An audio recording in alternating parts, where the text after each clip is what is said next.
उरण तालुक्यातील सामान्य नागरिकांच्या आरोग्य सेवेसाठी इंदिरा गांधी ग्रामीण रुग्णालय कार्यरत आहे। येथे दररोज 260 ते 275 रुग्ण तपासणीसाठी येत असतात।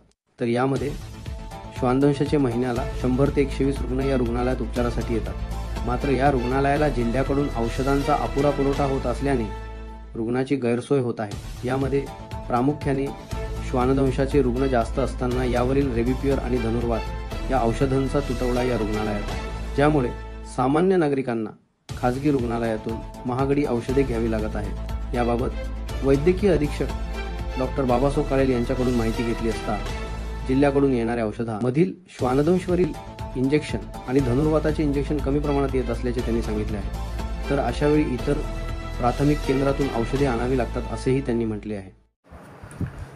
आपल्या उरण तालुक्याची जर परिस्थिती पाहिली तर उरण तालुका हा तसा मोठा आहे, लोकसंख्या पण जास्त आहे, कामगार वर्ग पण या ठिकाणी जास्तीत जास्त असल्यामुळं आपल्या या रुग्णालयात आपली बाह्य रुग्ण तपासणी साधारण 250 ते 275 पर्यंत अशी डेली असते आणि महिन्याला साधारण एक 7000च्या आसपास ओपीडी असते आपली।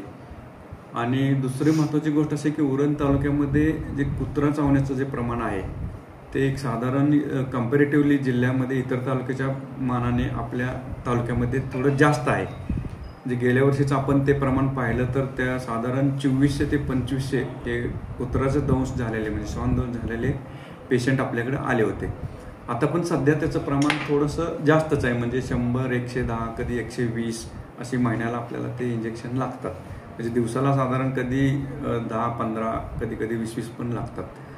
आणि आपल्याला साधारण हा जो औषध पुरवठा आहे इंजेक्शनचा तो आपल्याला जिल्हा रुग्णालय अलिबागमधून होतो।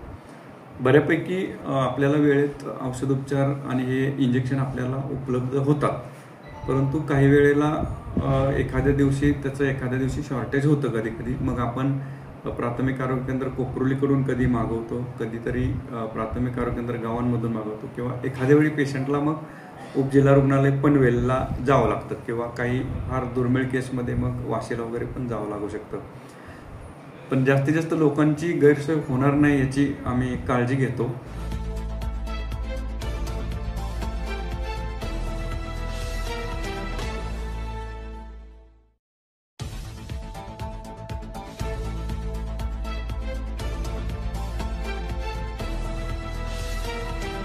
महाराष्ट्रातील सर्व जिल्ह्यातील ताज्या घडामोडी जाणून घेण्यासाठी नवराज्य चॅनलला सबस्क्राईब करा आणि दाबा बेल आयकॉन।